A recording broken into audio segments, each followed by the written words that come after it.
I thought, I teach archetypes, I teach canon survey literature classes.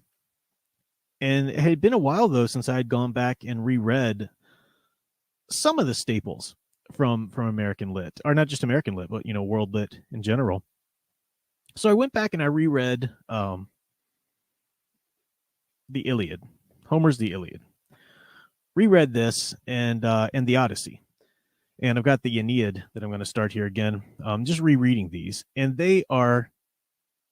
It's just so wonderful. I'm going to reread Dante as well. It's just so great, just so great. Getting back in touch with the classics. Now, I mean, I read these in gosh, did I read the Iliad in middle school? And then, of course, I read it again in my undergrad or college. But they're classics for a reason, and it's important to keep in touch with the classics, especially if you're a creator yourself. And you do hear in education, you hear the it for the longest time you would take classes, especially in college, and they were survey lit classes, which were there to kind of, you didn't really dive too deeply into any one piece of literature, but you would hit on the big canon, staples of literature throughout Western culture, at least, that I don't even think those classes exist anymore, at least like they did in the day. Now they're trying to do away with that idea that there's such a thing as literary canon, because all of the stupid feminists and post-colonialists and all this, garbage, agenda seeking people in academia have ruined that idea now. And they've tried to, oh no, well, you can't say that those works are canon because they came from a patriarchal society when, what about the women or the minorities that were writing stuff back then? Well, yeah, I mean, it's good to go back into those time periods and see if there were any works that were overlooked, but not to the detriment of the works that society was actually built on, right? If you're going to study, or if you're going to pick up a book, let's say that was written in the Victorian ages, you're going to really get all you can out of a Dickens book, or heck, even a Mark Twain book or something like that. You need to know your Greek mythology and your Bible to get those references. You can't read T.S. Eliot and not have been exposed to Greek mythology or the Bible or Shakespeare, or all of these things. And it doesn't mean that you need to be an expert, but it means you need some sort of basic foundation in the humanities, because these works are the foundation of our Western culture. Whatever shreds of that culture is still left, But if you're going to enjoy any of the works that came after it, and if you're really going to, do that, these books have also stuck through, not just because, they were written by men, or whatever. No, these books encapsulate so well such quintessential human struggles. They deal with things, that as writers and as creators, artists or whatever, this is work that's already been done by your ancestors of humanity. That's just what I mean by ancestors. The people on this earth that came before you have already done a certain amount of work in the art form, but also in trying to figure out how to be human and how to human well. They've done this amount of work already, and you get to read that and see what they did, learn about the struggle, and then stand on their shoulders and get a little higher or do a little better. But today you've got, especially, the young people, and it's not just anything generation specific. It's every group of young people. I don't need that. I do it for myself, blah, blah, blah, blah, blah. Okay, good for you. That's like if somebody, I don't know, if you're freezing outside and somebody already gathered the firewood, put it in a nice circle and handed you a book of matches, and you go, no, I'm doing it for myself. So you walk around and, get hypothermia trying to gather your own firewood and figure out how to start a fire on your own. That's stupid. It's stupid. You look and appreciate what's already there, and then stand on that and build on that. And even if you don't like some of it, you at least know it. You know what has been done with it. And it does require, getting back, if you go all the way back to the Iliad or the Odyssey, and if you're really going to go back to the proper works, you get a good translation of them. You're not just getting some Reader's Digest version or some, modern day academics paraphrase of it or something.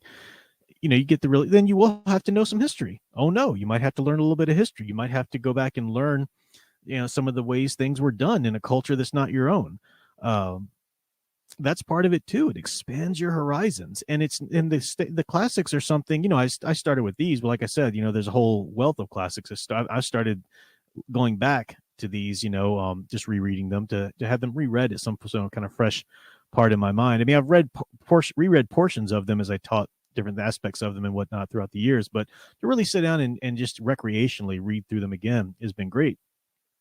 But like I said, Homer, Dante, Shakespeare, get to the romantics, Shelley, Keats, Byron, in American lit, I mean, there are people that claim to be writers and have never read Poe or Hawthorne or Twain or any of these people.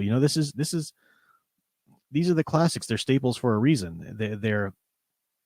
They're explorations of the human soul or the human experience, and they're explorations of art. And it's wonderful. You go into that, but they're falling by the wayside today. In fact, I'm not asking for this, so don't everybody go, I read it. But I would imagine that even comparatively, even in my channel here, which tends to attract people of this mindset, I bet comparatively few of us have actually read through these before. I mean, and there's always one that you might have missed in your education. That's fine. Maybe you read Homer, but you didn't read Dante. Maybe this and that. Or I mean, sure. But you got your lifetime to go back and fill those in, which is great. And it's not that you should only read these books and not read anything new. I mean, heaven knows I love reading my Star Wars EU, and it's not that I'm going to not read my good classic fantasy or space opera or something like that, just so I can go back and read all the classics all the time. No, I'm not saying they're any more important than certain things you might read that have come today or genre based stuff, but they're important nonetheless. And people just ignore that. They ignore it left and right. Oh yeah. Oh, unless their audiobooks completely count. They completely count. Yeah. I say all the time, I even tell my students that there's no shame in audiobooks. I've talked about it on here before, especially in today's culture where, younger generations who grew up with the technology are, you have the misfortune of your brains being somewhat affected by all this technology to where you're not able to sit down and focus on one thing more deeply. Our brains have gotten to the point where they're better at shallowly multitasking on a bunch of different things. But that's just not just younger generations who grew up with the technology. It's also anybody, anybody who spends too much time in the technology can sort of lose that ability to sit down and focus. It's a muscle. It's a brain muscle that you need to flex, and if maybe you can't, if maybe you're at a point where you can't just sit down and straight up read a novel, fine. Can you at least listen to one, build up that muscle memory as much as you can, and also with our busy schedules. I love audiobooks for my commute, I love that aspect of it. So yeah, no shame in audiobooks. Of course they count. Yeah, Jules Verne, H.G. Wells, Tolkien, for crying out loud, of course. I got a couple super chats here. Alec Purdue for $5. Thank you so much.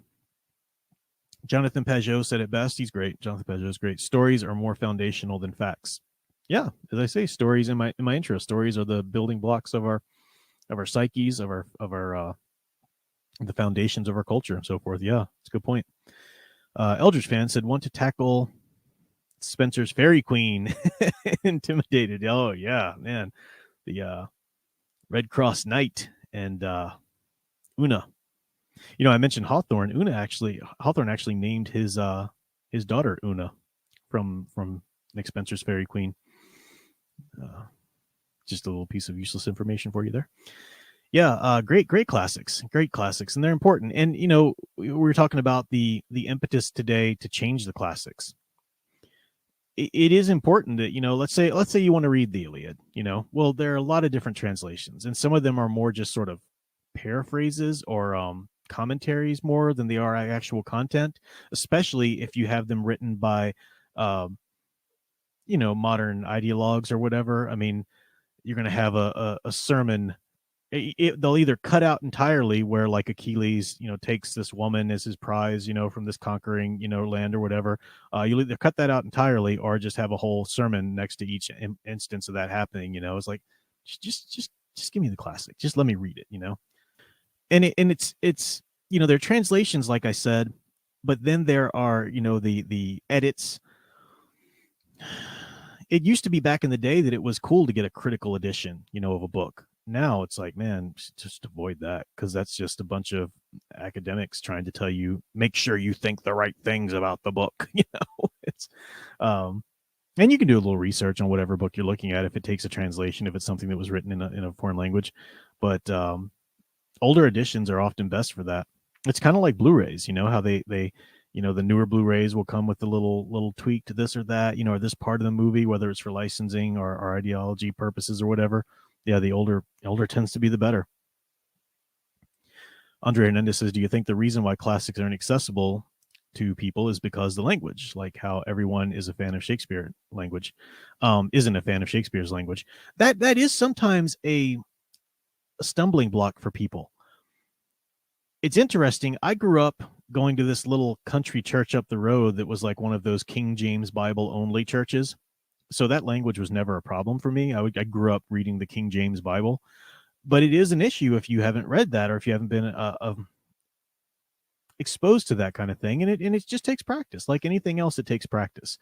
You could go out, like if you're going to read Shakespeare, there are versions of it written in plain like modern English, which is a tragedy because Shakespeare isn't the most original storyteller. In fact, if you look at the stories going on in his day, he pulls a lot of stories from other people.